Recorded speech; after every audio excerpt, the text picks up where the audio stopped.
Hi, and welcome back to my channel. So today we'll be talking about ultrasound transducers. So an ultrasound transducer is basically the heart of the ultrasound machine.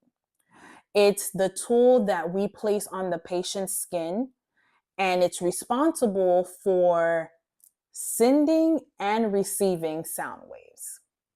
So basically, once we turn the machine on and put it on the patient's skin, the ultrasound transducer takes the electrical energy from the machine and changes it to sound waves. These sound waves then penetrates the body or goes through the body. And once that sound wave hits different tissues or organs, it then reflects back to the transducer. When it reflects back to the transducer then has to basically turn the sound wave back to electrical signals so that the machine will be able to understand and create these images that we see on the screen. So when you think about it, it's like a two-way translator, right? Converting electricity into sound and sound back into electricity. All right, so let's talk about what's in the transducer. So it's basically made up of this crystal called the PZT crystal, and PZT stands for lead zincotonate titanate. I believe that's how you say it. And basically, what this crystal does is kind of like what we talked about. It's once the energy has hit that crystal, it basically, again, turns electricity to sound and sound back into electricity. That name is just a fancy way of saying man made crystal because it's man made. All right, now let's talk about what's in the transducer. So it has a casing, of course, and inside of the casing is the wiring that connects to the machine and all the insides, right? And the casing not only protects our sensitive crystal, but it also protects the patients from getting electrical currents or electrocuted, right? So we have the casing. After the casing, we have the acoustic installation, and that basically keeps the vibration focused inside of the transducer so that it doesn't leak out. From that, we have the PZT element, which is the crystal we just spoke about. It's an active crystal that makes and receives sound. So that's basically what the PZT element is.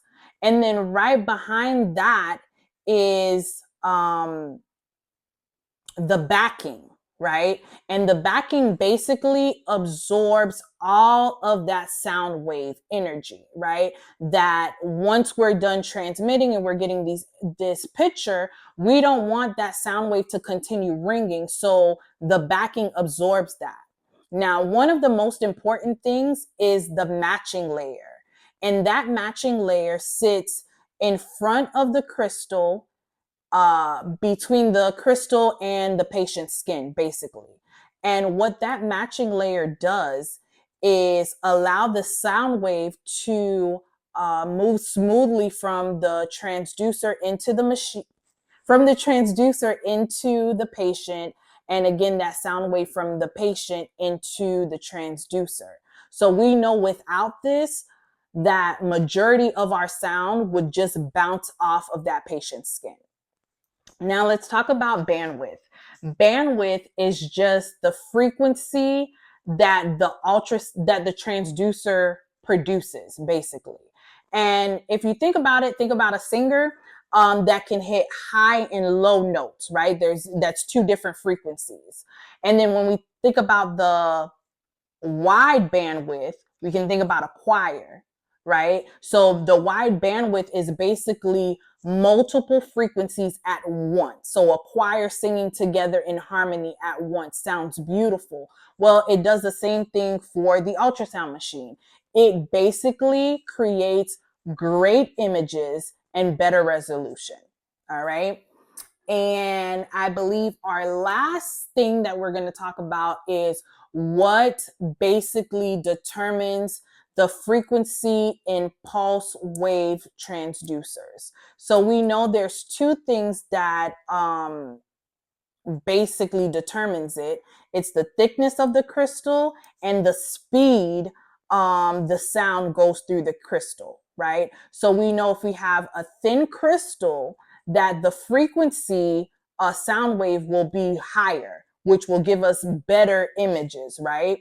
And when we have a high speed going through the crystal, going through the PZT, we know that we're going to have high frequencies. Okay, so to wrap this up for you guys, basically the transducer is a great tool.